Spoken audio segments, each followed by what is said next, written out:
Hay que tenerlo bien claro. Hernán Cortés fue un simple criminal. Un criminal que llevó a cabo una gesta impresionante, audaz, de una extensión vasta, pero un criminal al fin. Porque todo militar que hace una invasión, todo militar que se lleva tantas vidas entre las manos, entre las espadas, es un criminal.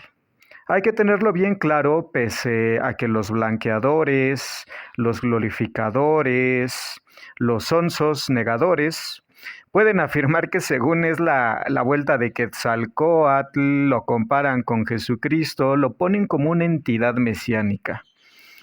Si ustedes no me creen, vean simplemente la historiografía mercenaria, la historiografía blanqueadora, la historiografía propagada por panistas, por priistas glorificadores de la que le dicen libertad económica, la libertad de mercado, pero que no es más que la libertad de la selva, ¿no?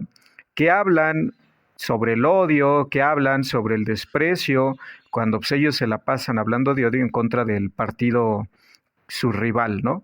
Que es su rival que está en el poder, es exactamente igual, simplemente que es una diferente administración. Ahora, lo que me interesa aquí darles a conocer o compartirles son un montón de obviedades que ya historiográficamente están probadas en las mismas fuentes. Yo no les voy a dar una interpretación que me saque de cualquier parte del cuerpo para decirles que Hernán Cortés fue maravilloso, que fue casi un Mesías, que es el regreso de Quetzalcóatl, ¿no? Simplemente me voy a tener a las mismas fuentes a las que un historiador de a de veras atiende, que les voy a comentar en un momento, y a partir de fuentes materiales, de fuentes primarias y no de interpretaciones pagadas desde bancos españoles, ¿no? Y propagadas por este hispanismo tan ingenuo como infantil y tan tonto, al que realmente no le interesan las fuentes, no le interesa la historia, sino que le interesa el mito y las exploraciones e interpretaciones interesadas, porque son mercenarias, no les interesa la realidad histórica. En algún punto yo intenté ser generoso, intenté ser comprensivo con el hispanismo, pero esto ha llegado a un punto, honestamente, que no se puede sostener y el hispanismo no es más que un montón o un conjunto de interpretaciones pseudohistóricas que buscan rescatar lo poco que sea que quede, aunque sea inexistente, de lo que ellos llaman imperio español, ¿no? O sea, esa cosa ya dejó de existir hace décadas, hace siglos, pero se siguen agarrando a un carbón ardiente, algo inexistente, que prácticamente ni en su propio territorio tiene estabilidad. Simplemente vean ustedes el asunto de Barcelona. Pero bueno, que ellos se arreglen con sus asuntos, se les desea lo mejor, porque como a cualquier ser humano no se le debe desear el mal, sino que haga las cosas lo mejor posible para ellos, para su población. Los españoles son personas muy agradables, ¿no? Pero yo voy cargando contra el hispanismo. Y cuando digo hispanismo, me voy en específico poniendo un guión entre is y luego panismo, porque estos son panistas. Sí, son principalmente panistas, que es el hispanismo más vulgar, más prosaico que puede existir dentro de esta fauna hispanista. Y cuando digo a la fauna me refiero a lo peor. Hay gente que puede ser rescatable, pero el hispanismo ya lo definí hace un momento, ¿no? Es una herramienta simplemente para buscar mantener influencia en aquellos lugares desde donde alguna vez pudieron haberla tenido. El caso es que estas reconstrucciones sobre Hernán Cortés, les decía yo, son interesadas, hechas por gente que es llevada y traída de España y México desde bancos, ¿no? Y que casualmente llaman a votar por Xochitl Gálvez. Creo que ustedes más o menos pueden imaginarse algún nombre por ahí, de algún sonsonegador, ¿no? Entonces, vamos a revisar un texto de un historiador español, para que ustedes no digan que mis consideraciones son interesadas, ¿no? Quien es Antonio Espino López, y tiene un texto llamado Vencer o, bueno, aquí hay un verbo que no sé si don YouTube se moleste, y luego dice herir. Ajá. Una historia militar de la conquista de México. Este es un texto de historia militar que hace una explicación bastante profunda, bastante extensa, tanto sobre fuentes primarias, ¿no? Les decía yo como crónicas, pero ya saben ustedes, estas fuentes primarias son prácticamente, si no son españolas, están influidas por los españoles, porque la barbarie española destruyó, ya lo he mencionado en otras ocasiones, cualquier otro tipo de fuentes escritas. Lo poco que existe prehispánico prácticamente puede ser dudoso porque no se está seguro si realmente son prehispánicas o no. O si tienen contaminación por parte de la barbarie española que lo destruyó todo, ¿no? Porque ellos, estos hispanistas, se asumen como herederos de Roma, como herederos del mundo mediterráneo, condensado en una cosa que ellos intentan denominar, ¿no? Forzadamente como hispanidad, ¿no? Cuando esto no es más que una degeneración de la cultura clásica, ¿no? Que pasó por la Edad Media, luego por una influencia goda, ¿no?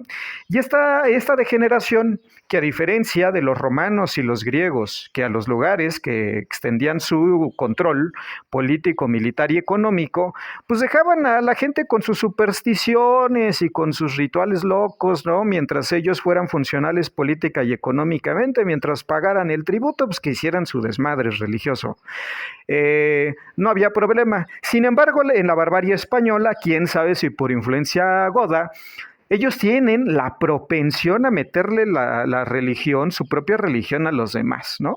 Están en una ebriedad religiosa, fanática, ¿no? De su reconquista y de sus cosas que andan haciendo allá en su pequeño territorio que tienen en Europa. Y bueno, quieren ensartárselo a todo mundo, ¿no? A diferencia de esa cultura mediterránea y clásica, de una convivencia, aunque sea imperial y de extracción de recursos y lo que sea, porque todos los imperios extraen recursos, se desarrollan para eso exclusivamente, pueden poner la excusa de la religión, de la cultura, de la expansión, bla, bla, bla, bla, bla, bla, y luego decir que son imperios generadores y mamadas como esas, pero este imperio, ¿no? Con ese retraso, con esa involución respecto a romanos y griegos, pues vienen y lo destruyen todo. De manera que nuestro autor se ve ante esa limitación, ¿no? De destrucción de fuentes, porque prácticamente lo que queda es casi nada de parte de los mexicas y de las otras culturas. De los mexicas hay un poco, del resto no hay nada, más que piedras, más que contenidos arqueológicos, o perdón, materiales arqueológicos, que bueno, ahí es más complicada la cosa.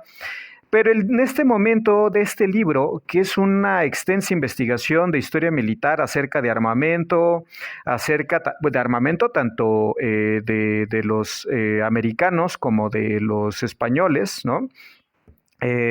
Hace una exploración en ese sentido, pero lo que me voy a concentrar aquí es en la figura de Hernán Cortés. ¿Cómo la ve un español? Un español que es bastante más neutral que los hispanistas, ¿no? Que ya he mencionado que los sonsos negadores, ¿no? Ingenuos, torpes, pero eso sí, bien pagados, ¿no? Vamos a tener aquí este texto que voy a ir citando, voy a ir haciendo comentarios, ya saben cómo es la dinámica de este canal, de este honorable canal, de este fascinante canal de YouTube, ¿no? Que bueno, en realidad es aburridísimo, pero a veces hay gente que lo ve, lo cual les agradezco mucho, entonces pongan su like, comenten, compartan, únanse a la comunidad, aunque pues la verdad se hace Google bien pendejo y no me ha pagado, ¿no? Me debe como $100, pero pues bueno, vamos a ver si a ver algún día, ¿no? Paga, ¿no? Pero pues yo creo que esto es como una tranza que hacen, pero bueno. Entonces, dice nuestro autor, la forja de un caudillo Hernán Cortés, este es el capítulo 2, y dice, semblanza e imagen de Hernán Cortés. Les digo, voy a leer, ¿no? Voy a hacer las citas textuales, luego voy a comentar, y dice, el caudillo indiscutible de esta gesta heroica, aunque terrible y cruel, fue Hernán Cortés. Gesta heroica, aunque terrible y cruel. ¿Tenemos algo que objetar ahí? Para nada, ¿no? Alejandro Magno fue un héroe, Napoleón fue un héroe, se llevaron muchas vidas, ¿no? Y es un héroe en el sentido de que en su profesión, en lo militar, fueron los mejores. En donde estuvieron y en lo que hicieron fueron los mejores, aunque esas actividades no implicaran lo mejor para quienes fueron afectados por ello. Pero bueno, héroes, ¿no? No tienen que ser necesariamente positivos para todos, ¿no? Sino que hay lados que son bastante afectados. Y bueno, habiendo sido el territorio conquistado, me parece muy extraño que haya quien los glorifique desde nuestro país, ¿no? A estas gentes, a estos intrusos, ¿no? Que vamos a ver cómo se van a ir denominando ellos mismos. El abuelo materno de Francisco Pizarro, conquistador del Perú, Hernando Alonso Pizarro, era el hermano menor de Martín Pizarro de Hinojosa, bisabuelo de Hernán Cortés. Así, Francisco Pizarro era primo segundo de Catalina Pizarro Altamirano. A pesar de lo repetido a menudo, ambos conquistadores, ciertamente emparentados, no se conocieron. O sea que esta ya era una familia delincuencial, ¿no? Ellos iban a territorios y robaban, porque finalmente esto es lo que hacen los conquistadores y los que expanden imperios. Expanden para extraer recursos y por la fuerza. De eso a un vulgar ratero que te asalta por la noche no hay mucha diferencia. Pueden adornarlo con religión, ya sea para agarrar a los capturados y sacrificarlos al sol, o bien para las limosnas del diezmo de la iglesia. Porque este es un tema muy importante. Los hispanistas, el único recurso al que pueden acceder es a decir que los mexicas se comían al vecino. ¿Sí? Porque otra justificación para la barbarie que trajeron, para el desastre que ocasionaron, no hay otra, ¿sí? Más que el irracionalismo religioso, ¿no? El de decir que su diosito, que su virgen y sus supersticiones y sus cosas locas, ¿no? No tienen otra, porque son tan bárbaros como los que supuestamente vinieron a civilizar. Estaban en el mismo nivel, ¿no? Prácticamente, de superstición, nada más que pues, qué legitimidad tienen para andarse metiendo en otros continentes, ¿no? Ya no digamos en otros territorios, en otros continentes, ¿sí? Entonces, este autor nos equilibra la cosa, ¿no? Vamos a continuar con estas notas que hice de este texto. Y a ver, vamos a ver un momento, porque esta aplicación de libros de repente es muy medio pendeja, ¿no? Y todavía pendejo yo también, pues está difícil el asunto. Entonces, a ver. También es conveniente mencionar que este libro hace una exploración acerca de la definición de imperio y de las interpretaciones que hay acerca de los mexicas, ¿no?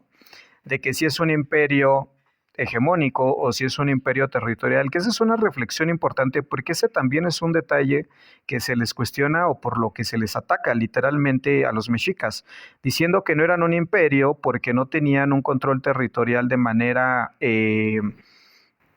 corriente, ¿no? Como otros imperios, sino lo que ellos hacían era simplemente tener un dominio, ¿no? A partir del control militar de extracción de recursos, pero sin imponer autoridades, sin imponer, tener un control militar, ¿no? Sino que hasta que aquel territorio dejaba de ser funcional, pues ya se le aplicaba presión por medio de una invitación militar a seguir cooperando, ¿no? Pero por eso es hegemónico, pero esa discusión vamos a hacerla después. Entonces, decíamos que esta familia de rateros, ¿no? De criminales de guerra, andaban en nuestro continente. Y dice, aunque se adelantara acontecimientos, lo cierto es que si bien Cortés mandó llevar a su esposa a Nueva España, una vez finalizada la conquista, hay muchas pruebas de que la desuscribió de la vida en octubre de 1522 tras una disputa. Según testigos, Cortés le habría aplicado en el pescuezo presión para evitar la llegada de oxígeno a Catalina Suárez.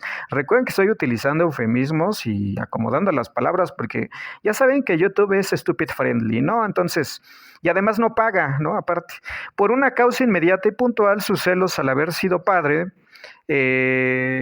Cortés aquellas semanas dio un hijo mestizo con doña Marina, la famosa Malinche, pero también porque Cortés en el fondo quería desposarse con una dama de origen noble y fundar una dinastía propia, y Catalina era un estorbo para sus planes. Bueno, Mira, este también es un tema del que no se habla mucho. Si ustedes ven a estos hispanistas, nunca les van a hablar de este tema de la esposa de Hernán Cortés, antes de que llegara aquí a entrometerse en tierras ajenas, ¿no? Él tenía una esposa, la cual pierde la vida en circunstancias bastante sospechosas, ¿no?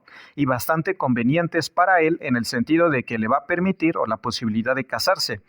Porque este es otro tema en cuanto a su relación con las mujeres, que no tocan los hispanistas, porque ellos hablan que nos traen religión y que nos traen amor y que nos traen civilización, cuando pues, Hernán Cortés, lo vamos a ver más adelante, una de las principales labores que hacía junto con el conjunto de criminales con los que se rodeaba, los rateros con los que llegó, ¿no?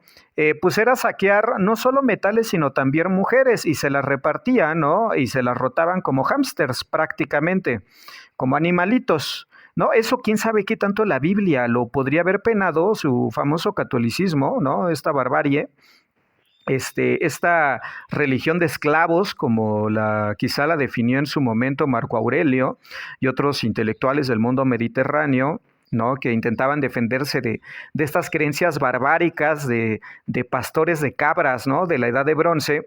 Entonces, quién sabe qué tan cuestionable haya sido desde sus mismas religiones, ¿no? Desde su misma superstición, porque vean esta contradicción entre los comportamientos y son cosas que no tocan los hispanistas, ¿no? Para ellos es el gran conquistador, el gran que según trajo civilización y que nos construyeron escuelas, universidades, pero ustedes vean, y esto consta en procesos judiciales porque fue denunciado, ¿no? Se le hicieron juicios a Hernán Cortés también porque se le acusó de ratero, de no mandar el oro, de no mandar las cantidades que tenían, y sus mismos hombres lo llegaron a considerar que no estaba entregando el botín por el que venían, porque eso venían, no venían a repartir amor y paz y religión y cristianismo, ellos venían por mujeres y oro, ¿no? Entonces, Cortés comenta en la página 116, aquellas semanas, no es lo de la Malinche y su hijo, ¿no? Que también la Malinche ahí la andaban rotando, ¿no? Ahí se la andaban entregando, les decía yo como hámsters, y luego en la 118 dice, Cortés varió totalmente la naturaleza de su expedición, que de exploración y rescate de oro se transformó en otra muy distinta de conquista, pero de manera ilegal. Por ello en su momento se llegó a hablar del pecado original de la conquista de México. Y ese tema es importante porque Hernán Cortés fue enviado no para conquistar, ¿no? No para lo que él decía que lo que terminó haciendo, sino especialmente lo que él va a hacer cuando llega a Veracruz y funda la Villa Rica de la Veracruz es cubrirse las espaldas, ¿no? Mediante mecanismos legaloides, ¿no? Porque fundando una ciudad entonces ya puede expandir el reino. Eso es más o menos lo que en la biografía de Pereira, de Hernán Cortés, se cuenta. El asunto es que, esto es muy importante también, cuando Hernán Cortés funda la villa de la Veracruz, pues precisamente en Veracruz, a partir de ahí nace Occidente porque se sientan las bases materiales para el comercio triangular que va a permitir la acumulación de capital y que eventualmente desarrollará y alimentará y nutrirá el capitalismo y la industrialización, de la cual España no participa porque pues, es un lugar subdesarrollado, no ya tecnología, tienen intelectuales, tienen grandes filósofos, pero pues no se les da la tecnología y pues van a ser arrasados militar, económica, culturalmente, ¿no? Tecnológicamente, no van a tener vela en el entierro, pero gracias a la fundación de la Villa de la Veracruz surge Occidente como tal y surgen sus bases materiales, ¿no? Lo funda Hernán Cortés, eso no se le puede negar. Pero bueno, ya saben, aquí reconocemos lo positivo, pero también atacamos lo negativo. Entonces, nos decía el autor, no voy a señalar aquí algunos detalles subrayados, dice un adecuado uso del terror por imperativo militar, la utilización de la violencia extrema bien dosificada, no en vano Cortés fue un hombre religioso sin duda, pero también faltó de escrúpulos, ¿sí? Un hipócrita, vaya. Vamos, página 123. A pesar del avance tecnológico que supuso la llave de Zepertin, en su opinión las armas de fuego de la época siguieron siendo inferiores en eficacia real a las armas convencionales arrojadizas, el arco y la ballesta. Este es un detalle bien interesante del libro, ¿no? Que yo no había considerado, y cuando leí las cartas de relación de Hernán Cortés y la biografía de Pereira, eh, fíjense, yo muy estúpidamente no lo noté, pero sí esos detalles se dejan ver, que las ballestas son bastante más efectivas que las armas de fuego. Y cuando digo armas de fuego son a lo que pudieran ser rifles, ballestas, porque tienen nombres distintos, no sé técnicamente en qué varían, pero estas armas, ¿no? Que llevan los hombres, ¿no? Y que las tienen que cargar, son mucho menos eficientes en términos de tiempo de carga y de uso que las ballestas. Y las ballestas tienen un desempeño bastante mejor, ¿no? A la hora de las actividades militares. Pero bueno, se usan estas armas de fuego ineficientes y que se están empezando a utilizar. Ya lo de los cañones es otro tema, ¿no? Que eso sí tienen bastante más efectividad, mayor capacidad de uso, pero las ballestas ese es un tema interesante. Luego dice, la mala calidad de la pólvora, pues no se amalgama sus tres componentes, azufre, salitre y carbón vegetal, con ningún componente, ¿no? Otro tema que dicen la mala calidad de la pólvora, sino que se mezclaban según la vista.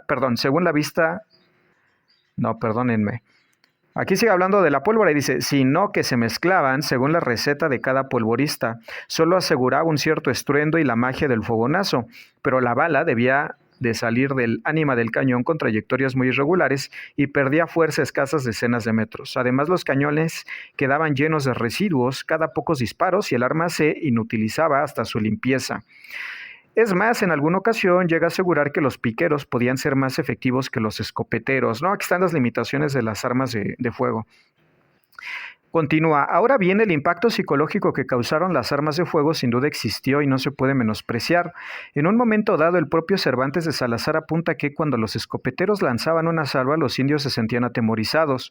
Las ballestas españolas se utilizaron en el continente americano hasta la década de 1570, baratas y sencillas de suministrar, eran un arma con un alto potencial de penetración contra enemigos desprotegidos y con una cadencia de tiro superior a la del arcabuz.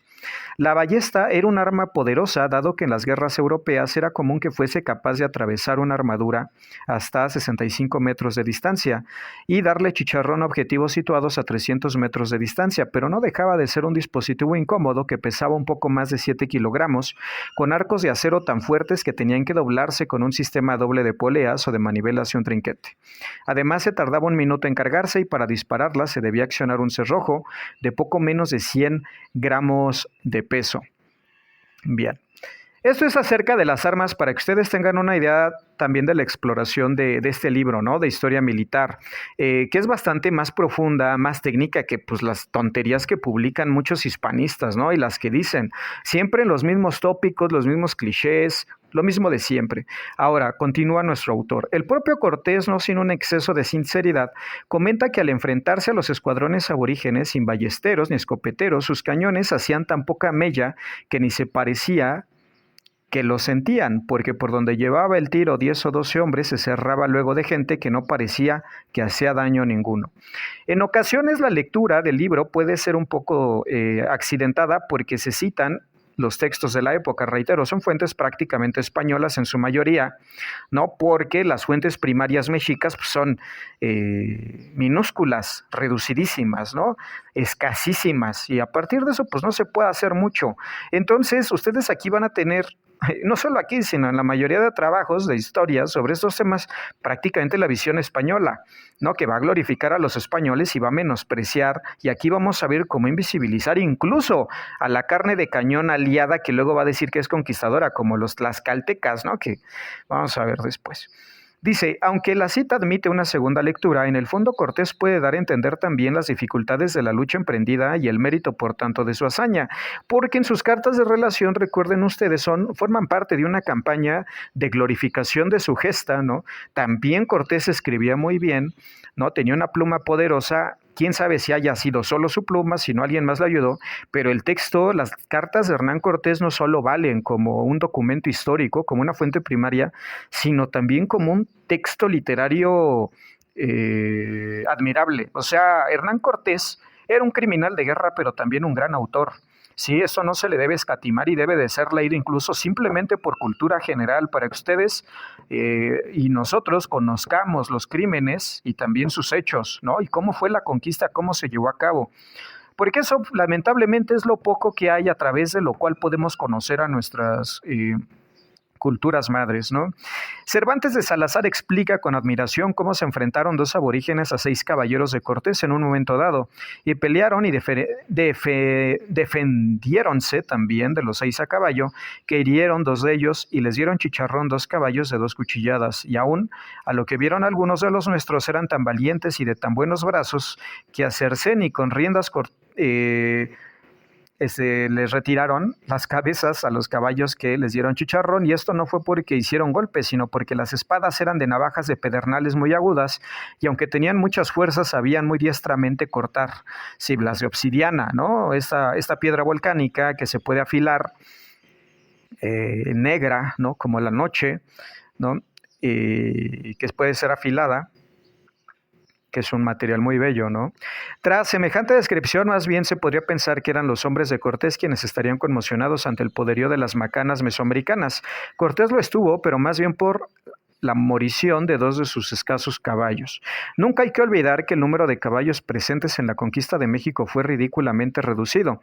Al comienzo de la entrada en el territorio, Cortés portaba pues 16 equinos, que tras los primeros encuentros bélicos quedaron reducidos a 13, pero antes de salir de Veracruz hacia Zempoalán, llegó una carabela que desembarcó 9 animales. La cuenta es fácil de seguir dado que eran tan pocos, insisto, los caballos disponibles. Meses más tarde, la arribada de Pánfilo de Narváez le permitió a Cortés, una vez derrotado, a contar con al menos otros 80 equinos, cifra que se redujo de nuevo tras la precipitada salida de Tenochtitlán el último de junio de 1520. Según Cortés, en aquella ocasión le mataron 45 caballos. De modo que apenas pudo operar las siguientes semanas con 24 animales. El armamento europeo fue pues muy importante, pero en su justa medida no puede ser la explicación monocausal de una conquista tan compleja como la del Imperio Mexica. Aunque tampoco podemos caer en el error de ningunear su importancia, solo debemos atender a una nueva razón: la propaganda. Y eso es muy importante porque la propaganda a la propaganda se le hace pasar por historia, y esto es de lo que peca de manera notable el hispanismo más ingenuo, el de los sonsos negadores, ¿no? En el de representar algo de manera mítica, de barnizarlo de fantasía, ¿no? Y de superstición, especialmente cuando se pone a Hernán Cortés como Quetzalcóatl, ¿no? Ya he insistido en este punto varias veces, pero creo que no se puede enfatizar suficiente, pues el uso de esa propaganda es bastante emocional y atiende más a las emociones de un público ya cautivo, ¿no? A estas interpretaciones tontas e ingenuas que de realmente a gente interesada en la historia y en las fuentes. Simplemente ese tipo de comparaciones, ¿no? Y de mitificaciones, de invenciones que son más literarias que otra cosa, pero también que son criminalmente literarias porque la literatura se basa en una ficción aceptada por el autor y el lector, y en esas no existe, ¿sí? Y es una mentira vulgar, es una mentira mal hecha, ¿no? Que bueno, puede tener arte, puede tener ese embellecimiento, pero que realmente es una mentira flagrante. Entonces, esa mitificación comienza desde la conquista, comienza desde la escritura de estos textos y desde el barnizamiento, desde el adorno, ¿no? Ya sea vulgar, elegante o genial como el que hace Hernán Cortés, ¿no?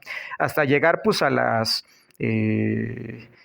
coprofilia, ¿no? De varios hispanistas. Entonces, continuamos. Por cierto, Muñoz Camargo explica muy bien que en Tlaxcala los caballos sin duda causaron sensación al principio y los deificaron como a los propios conquistadores de cuyo cuerpo formaban parte. Todo era uno, pero, cita, el cual engaño duró muy poco, porque luego entendieron que eran animales irracionales que se sustentaban de hierbas y en el campo, termina cita.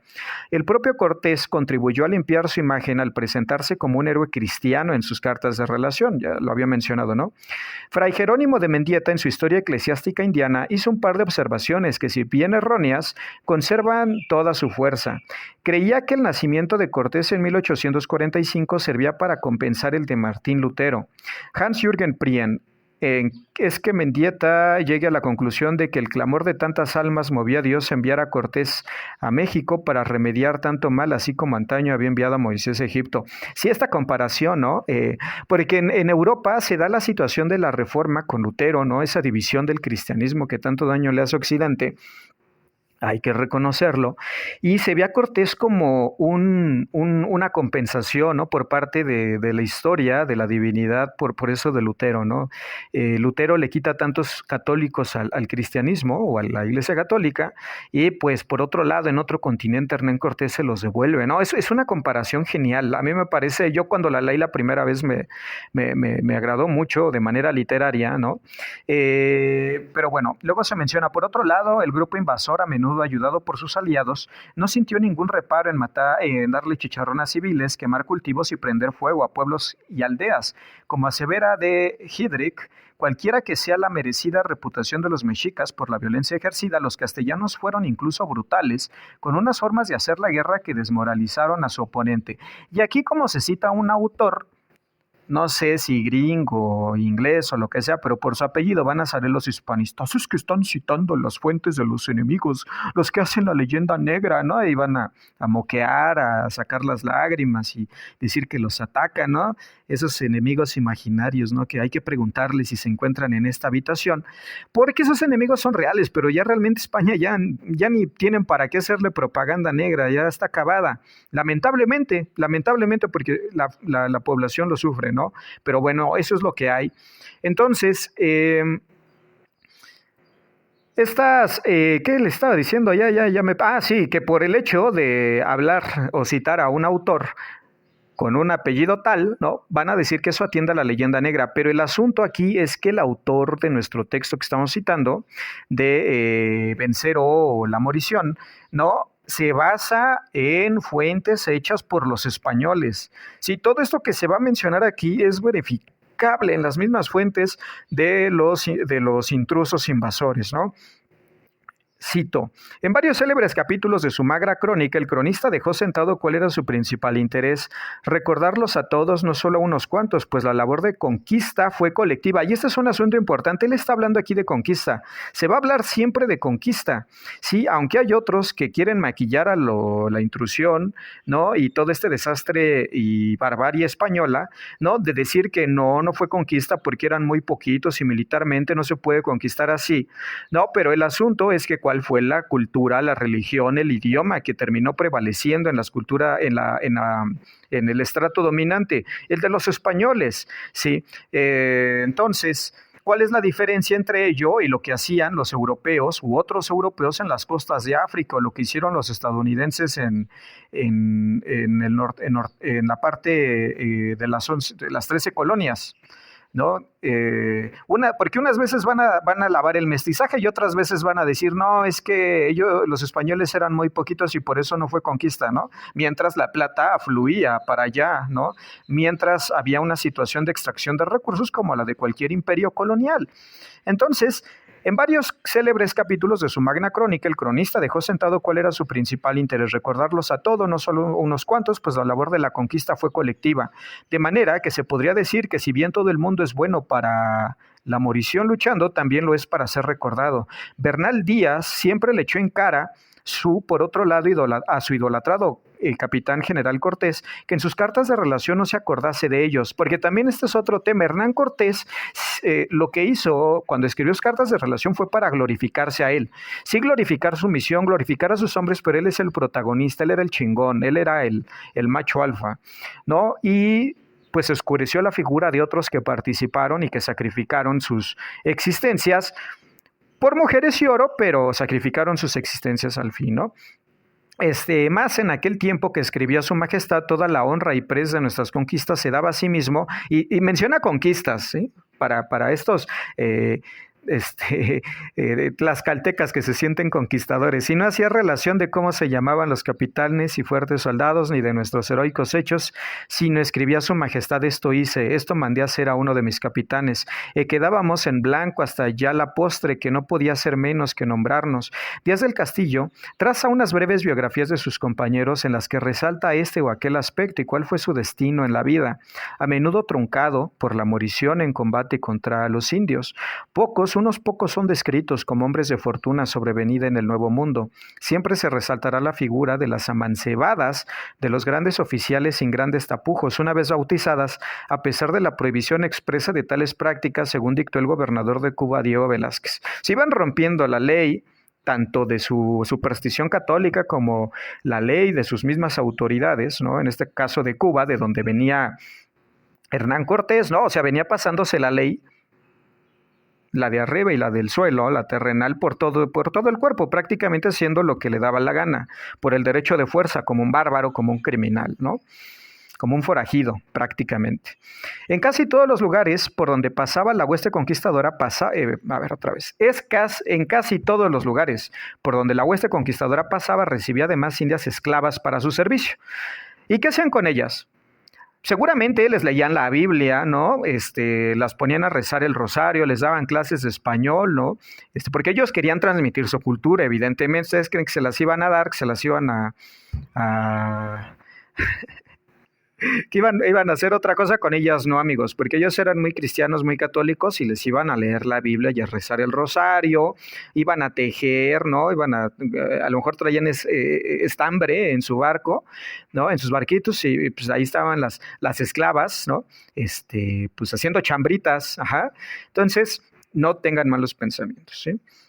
Jaramillo, poco después del nacimiento del hijo habido con el de Medellín, Martín Cortés, dada la llegada a Nueva España en julio o agosto de 1522 de la legítima esposa de Cortés, Catalina Suárez, el caudillo tuvo relaciones con otras muchas aborígenes de noble cuna. Con Tecuichpo, cuyo nombre cristiano era doña Isabel, hija de Moctezuma, Cortés tuvo a su hija doña Leonor. Cortés y Jerónimo de Aguilar dio buena cuenta de los excesos carnales del gran conquistador, quien en su casa de México mantuvo relaciones no solo con Malinche, como se ha señalado, sino también con una familiar suya llamada doña Catalina, además de tener como amantes a varias hijas de señores mexicas, entre otras, con doña Ana, una sobrina de Moctezuma, que primero se desposó con Pedro Gutiérrez Trujillo y en segundas nupcias con Juan de Cuéllar. No, como hámster les digo, ¿no? O sea, aquí es el Hernán Cortés contra todo lo que se ponía enfrente, ¿no? Otro testigo del juicio, Vázquez de Tapia, aseguraba que Cortés había mantenido relaciones con otras dos hijas, y yo pensaba que pues les leía la Biblia, porque él era muy cristiano y nos traía aquí civilización y cristianismo y esas cosas tan bonitas. Imagínense, ¿se hubieran imaginado que Cortés nada más hubiera venido por oro y por morras? ¿No? A darse viejas, no, no, no, no. Antes de la huida de México, Tenochtitlán, las dos fallecidas en la Noche Triste. Pero, y esa era una acusación más peliaguda, también tuvo relaciones regularmente con con unas españolas. Dije, a lo mejor también ahí andaba a falta de pan, tortillas, ¿no? Después de la guerra, y no le importaba que fueran parientes entre ellas o que estuvieran casadas, ¿no? Imagínense. Aunque no por manifestar tal comportamiento dejaba de ser una persona celosa, pues en un momento dado Aur y luego Co, en un patio de su casa varios aborígenes por mantener relaciones con Malinche, ¿no? Sí, como hámsters. Se ha señalado la voluntad del caudillo extremeño de venderlas en pública subasta para evitar controversias, ¿no? Bien cristiano, ¿eh? ¿En qué parte de la Biblia podemos vender a la gente, no? Porque luego decían, no, es que los reyes de España habían abolido y que los derechos y que nuestros súbditos y, ajá, claro, campeones, sí, sí, sí, sí. Muy bien, muy bien. Luego dice, cuando a finales de marzo de 1521 se procedió al herraje de los esclavos como animales, fíjense qué cristianos, qué católicos, habidos desde principios de año con aquella terrible eje con el significado de guerra, el derecho de guerra, nuestro cronista asegura que se mantuvo la práctica de no solo apartar el quinto real, sino también el quinto que obtenía Cortés del botín habido, así como una parte menor pero sustancial para sus capitanes más allegados. El resultado en cuestión de mujeres era que una vez más nos desaparecieran las más bellas, ¿no? O sea, eso era lo que les preocupaba, ¿no? Entonces, están robando las más buenas. Es decir, que no todas las mujeres llegaban a la subasta pública como se había prometido. No, o sea, ahora hasta trata el buen Cortés, ahora hasta trata, ¿no? Pero decían que la reina Isabel, ¿no? Protegía y que no sé cuánto. Qué padre, ¿no? Lo que nos trajeron los españoles. Trata, ¿no? Y enfermedades. Y por lo que se ve también varias venéreas, seguramente, ¿no? Aquel que siempre siguió las normas, pues en ningún momento traicionó las órdenes de su superior y pariente, no se atrevía a poblar los territorios descubiertos. Seguramente, bueno, esto es creo que de las notas. Bueno, luego ya llega de Cuba a Cholula, febrero-octubre de 1519, este es otro capítulo.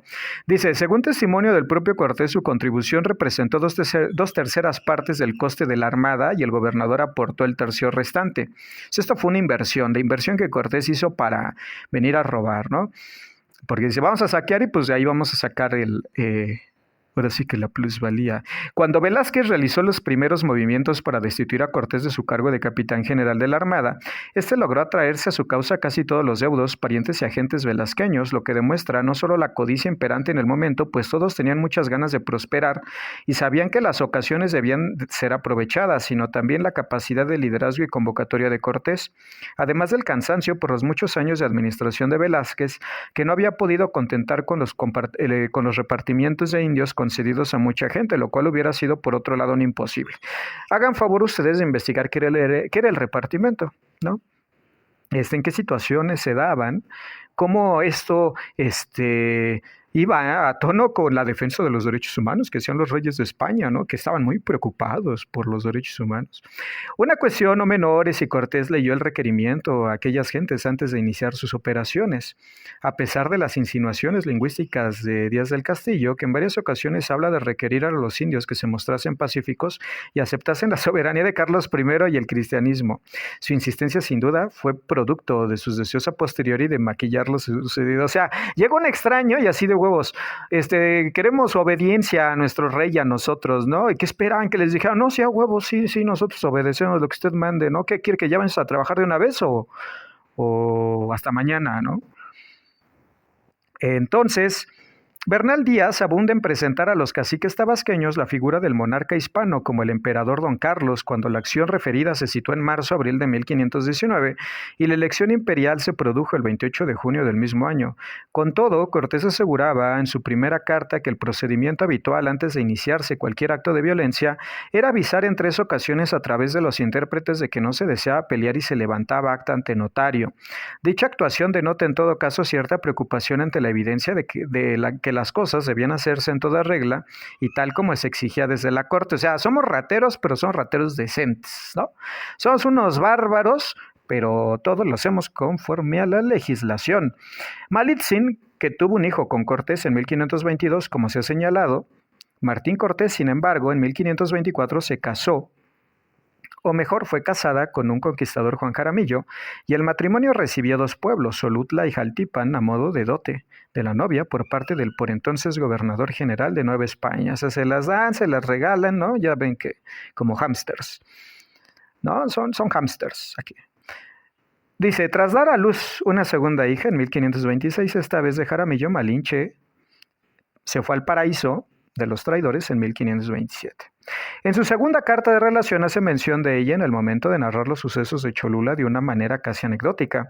Y estando algo perplejo en esto a la lengua que yo tengo, que es una india de esta tierra que ove en Putunchán, y nada más tal vez pensó que no estaría bien visto que su señor supiera de sus amoríos con un aborigen o de la trascendencia alcanzada por una mujer y además nativa en el transcurso de la conquista. Y este es un tema importante, porque el autor de este texto va a destacar cómo en las fuentes españolas los colaboradores, ¿no?, indígenas que combaten con ellos, ¿no?, ante la promesa de tumbar al imperio mexica, son prácticamente invisibilizados.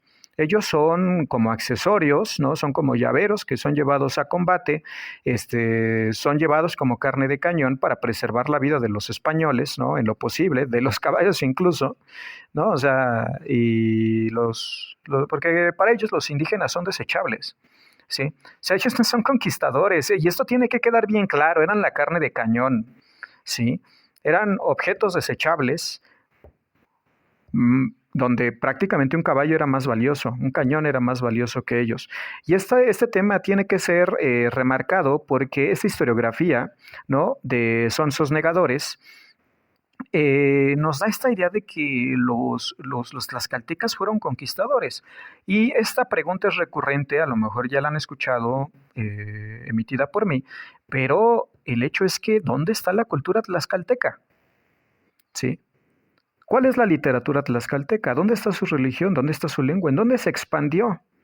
¿En qué lugares fuera de Tlaxcala se expandió? Cuando lo que se expandió fue el español, la religión, la barbarie católica española y la cultura española. Eso es lo que se propagó. No los tlaxcaltecas propagaron las suyas, no fueron los conquistadores. ¿Sí? Fueron simplemente objetos desechables para los españoles, incluso en sus fuentes. No se habla de ellos como aliados, se habla como amigos. Y eso se repite a lo largo del texto, ¿no? En su segunda carta de relación hace mención de ella en el momento de narrar los sucesos de Cholula de una manera casi anecdótica. Cita, y estando algo perplejo en esto a la lengua que yo tengo, que es una india de esta tierra, que hubo en Putunchan, y nada más, bueno, eso ya lo había leído, tras la demora de días antes acerca de saber si Moctezuma permitía la entrada en el interior del país, comenzaron las murmuraciones en uno y otro sentido. Por un lado era evidente que el país era rico y prometió un buen botín, pero también estaba muy poblado y podría ser peligroso. Díaz del Castillo comenta que entre las quejas de aquellos que deseaban volver a Cuba se hizo mención de la muerte hasta entonces de 35 hombres, muchos heridos en los combates habidos, pero también por enfermedades y hambre. Poco a poco se dejó entender que no todos los miembros de la hueste, ni mucho menos, tenían intención de oponerse a la autoridad de Diego Velázquez. Entonces Cortés y sus adeptos hubieron de esforzarse al máximo para convencer a los indecisos de que la opción de futuro, el enriquecimiento, solo se lograría al perseverar en el territorio y convertir la expedición de rescate, como se había palabrado con Velázquez, en una de poblamiento, como Cortés, por otro lado, había ido pregonando a mucha gente en Cuba. Cortés tuvo la brillante idea de fundar una ciudad en la costa, en los arenales de Chalchucuecan, de hecho, donde se había desembarcado el Jueves Santo y una vez establecido su cabildo formado por adeptos suyos, estos lo elegirían a su vez capitán general y justicia mayor de la población que se llamó Villarrica de la Veracruz.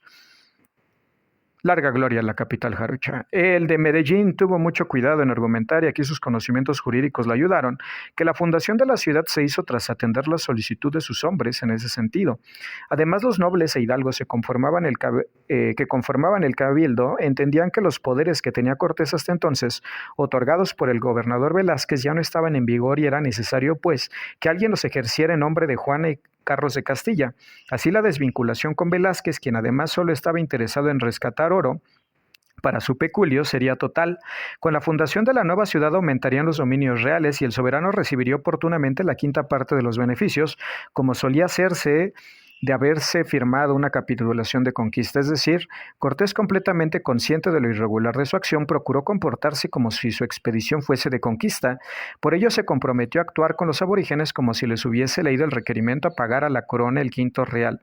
Solo que, como explica Díaz del Castillo, al haberse gastado toda su fortuna en organizar su expedición, lo peor de todo lo que le otorgamos, que le daríamos el quinto del oro de lo que se hubiese.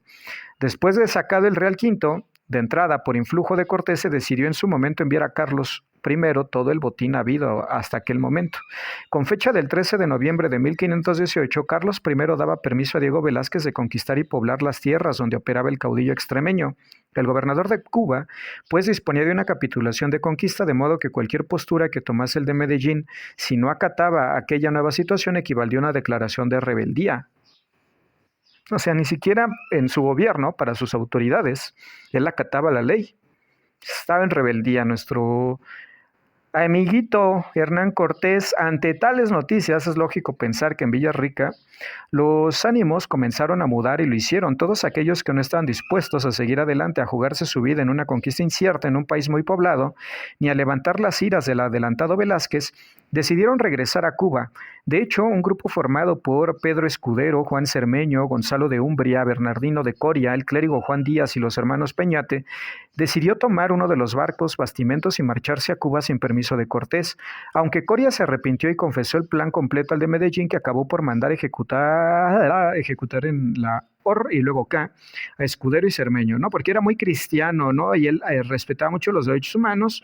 Por eso, para evitar que sufran en esta vida, en este mundo, pues mandarlo con Diosito.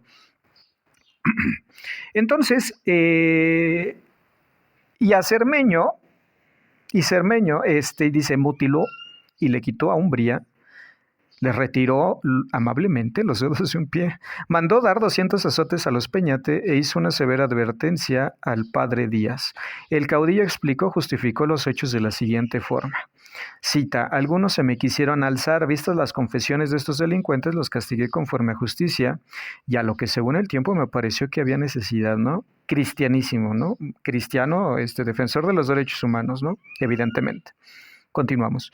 Además, en Jocotlán encontraron, según el siempre exagerado Díaz del Castillo, un zompantli construido con 100,000 cráneos humanos, además de vigas con cabezas retiradas amablemente del cuello y otras construcciones con huesos humanos en exhibición.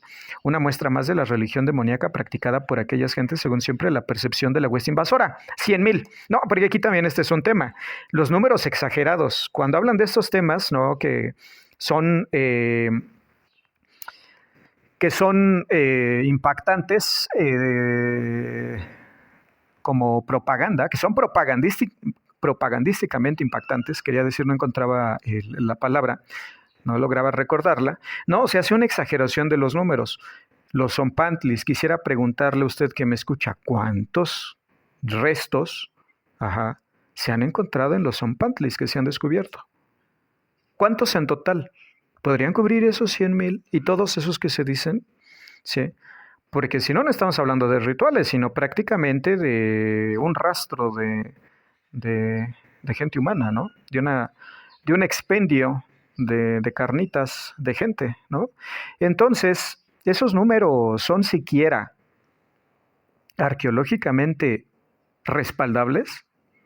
¿Hay restos que puedan sugerir esos números? Porque los zompantlis existieron. ¿Con cuántos? Sí. Entonces, que todos lucharon con bravura por no ser sacrificados, frase que copia de Cervantes de Salazar como tantas otras, aunque a su vez seguía a pie juntillas a Gomara. En cualquier caso, en realidad este escaso número de bajas permite hablar de una batalla contra ese mínimo de 30,000 guerreros, sin contar los combatientes indios aliados entre 700 y 3,000 según las fuentes. La proporción sería de casi 100 tlaxcaltecas por cada español, demasiados, y eso sin considerar las cifras de López de Gomara o de Cortés. Un testimonio que, la exageración de los números, luego dice, ni él ni Díaz del Castillo añaden más detalles, pero según López de Gomara, sí se mataron, sí se quitó de la vida a numerosos aborígenes en este ataque. También lo afirmó Cervantes de Salazar, quien desuscribió copia de ellos, o muchos de ellos, puso fuego al lugar, llevó muchos prisioneros. Pedro Mártir de Anglería es más explícito cuando señala que, tras los duros enfrentamientos con los tlaxcaltecas, la tensión acumulada necesitaba de una válvula de escape. Cortés, como un tigre con cría, se echó sobre los desleales que se habían refugiado ya en sus casas a la desbandada, despoblando, destruyendo y aprisionando, o desuscribiendo a todos los que encontraban. Llegó una población de más de 3,000 casas, según dicen, y lo pasó todo a san, luego gre y fuego. Sí. O sea, ya llevando estas cuentas, estas conductas, ¿no?, de guerra total y de arrasamiento, y que tenían intenciones también de prácticamente sustitución poblacional, ¿no?, de eliminar cualquier resistencia. Sí. ¿Quién sabe si pudiéramos ya estar barajando la idea del genocidio, ya saben, ¿no?, de esa palabra de geno y luego sirio? Tanto Juan Álvarez como Francisco de Aguilar afirmaron años más tarde que en estas escaramuzas se perpetraron actos de crueldad para atemorizar al contrario. Se luego brazos, narices, orejas, piernas y nueces, y algunos sacerdotes fueron arrojados desde lo alto de los templos. Fuentes españolas, amiguitos, fuentes españolas. Entonces ocurrió un suceso digno de mención. Xicoténcatl, el mozo, envió unos emisarios, medio centenar si creemos a Cortés, con comida y en el fondo con una actitud provocativa que no le pasó por alto al de Medellín. Lo peor, como le hicieron ver los totonacas del campamento, fue sospecha de que su función era espiar. Bueno, ¿esto a quién se lo hizo? Todavía no invade a los mexicas. Esto se lo hace a quienes eventualmente van a ser sus aliados. ¿Sí? Esta fue la forma de invitarlos por las malas, porque primero lo hace por las buenas, de unírsele, ¿no? Ahora los ataca y pues los obliga prácticamente a cooperar con él, ¿no? O sea que esto se lo hizo a sus aliados, a los que luego van a ser sus aliados, que luego lo van a glorificar. Fíjense ustedes el síndrome de Estocolmo que padece esa gente tan desorientada, ¿no? Siendo generosos con el adjetivo. Cortés tomó a varios de ellos por separado y logró que todos confesaran sus intenciones, reconocer el campamento para ver por dónde podía atacar y luego quedarse en un, es que está muy redundante, en un atá y luego que nocturno a informar del estado de las fuerzas castellanas. Ni corto ni perezoso, Cortés entendió que no solo no podía dejar pasar una afrenta como aquella, sino que además debía darle respuesta adecuada y ordenó cortar y luego las manos a los 50 embajadores de Xicoténcatl, a quienes envió de retorno Mu y luego Ti, después lados. Así se lo escribió con total frialdad a Carlos I en su segunda carta de relación, y aquí tenemos otra demostración de su catolicismo y su cristianismo, ¿no? Muy preocupado por la vida, ¿no? Este cronista asegura que se informó por testigos cómo fue Diego de Ordaz, hombre experto en las guerras contra indios, quien insinuó a Cortés de la sospechosa actitud de aquellos indios. Así Setor y luego Turo. A uno de ellos, el primero, que no les dijo nada, pero los demás que iban a ser interrogados más tarde oyeron sus gritos cuando le deshicieron los compañones. Ustedes ya se imaginarán, ¿no? Esa parte doble privada tan querida por nosotros los hombres. Solo Francisco de Aguilar, en su relación breve, discrepó con el resto en cuanto al testigo, pues señaló que Cortés les mandó y luego dice tar las narices y las orejas y luego atóselas al cuello, pero no las manos. No, bueno, imagínense, no. Ahí se moderó, allá este autor está más moderado porque dice, se va a ver muy malo de las manos, mejor nada más narices y orejas. Eso sí, añade que la decisión de emplear la crueldad se tomó cuando Cortés comprobó las traicioneras intenciones de los tlaxcaltecas, y viendo el capitán que era ya en aquellos rebeldes y quiso aplicar aquel tipo de didáctica, y así los enviaba atemorizados y sin darle chicharrón a ninguno. Ustedes díganme, ¿sí? ¿Con qué derecho viene aquí a castigar a gente que se intenta defender de un intruso invasor? ¿No? O sea, ¿cómo se puede justificar esto?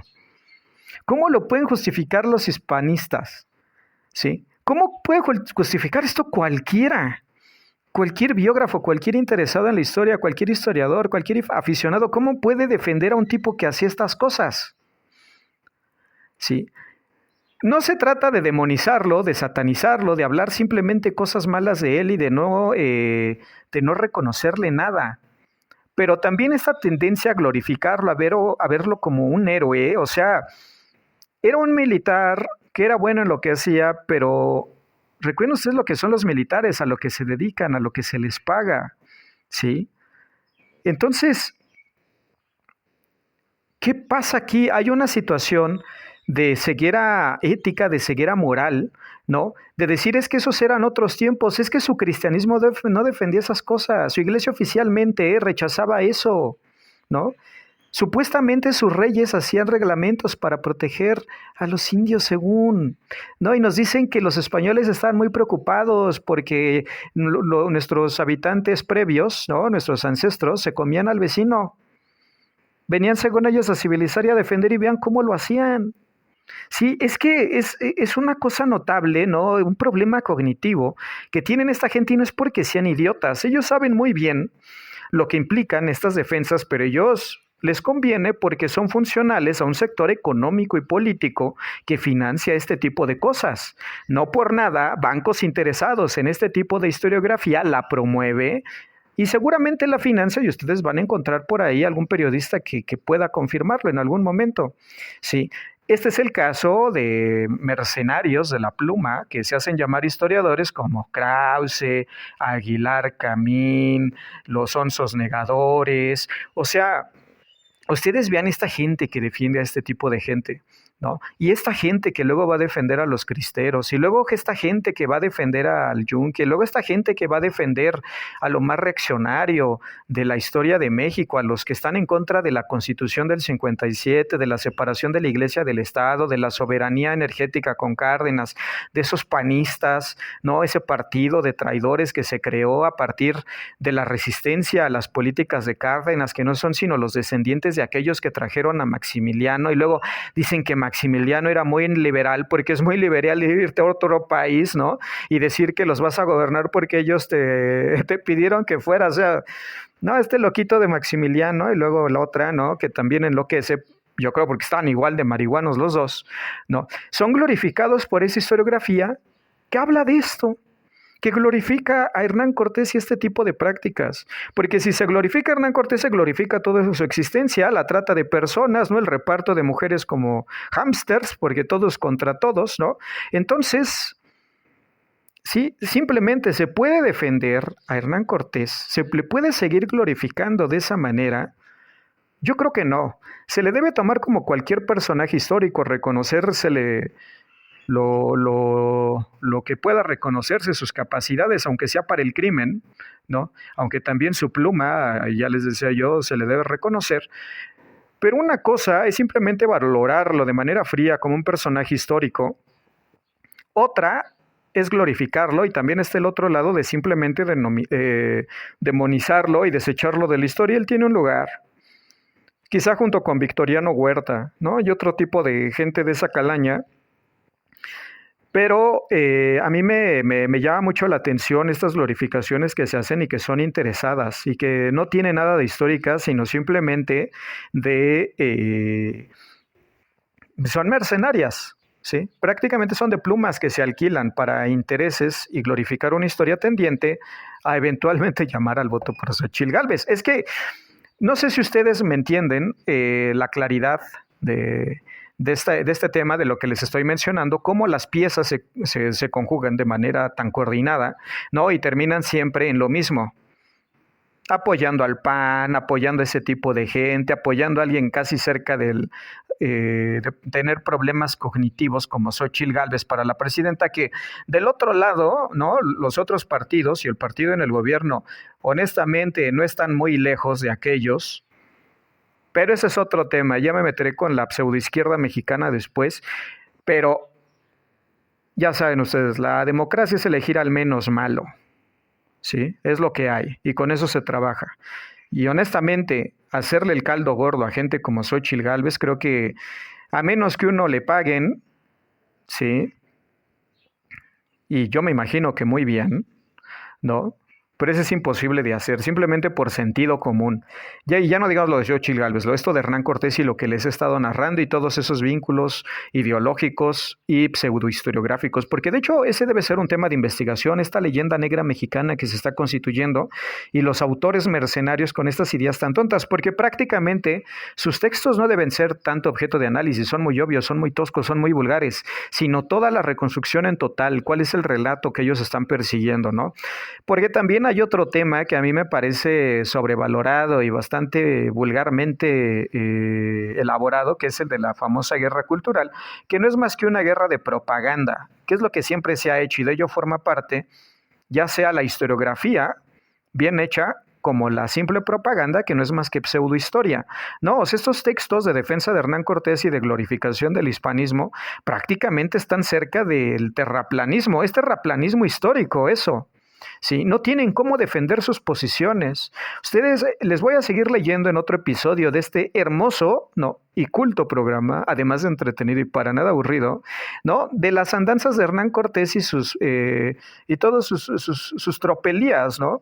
Porque es un personaje interesante. A mí me parece un personajazo, ¿no? histórico, muy interesante, pero ya de eso, a verlo como alguien, un ejemplo a seguir, pues no mames, ¿no? O sea, ya hay que tener unos problemas cognitivos, unos problemas en cuanto de equilibrio moral, de ética, como para verlo, glorificarlo de esa manera, ¿no? Yo creo que necesita de una revaluación historiográfica bastante más seria, más importante que la que se ha hecho hasta ahora.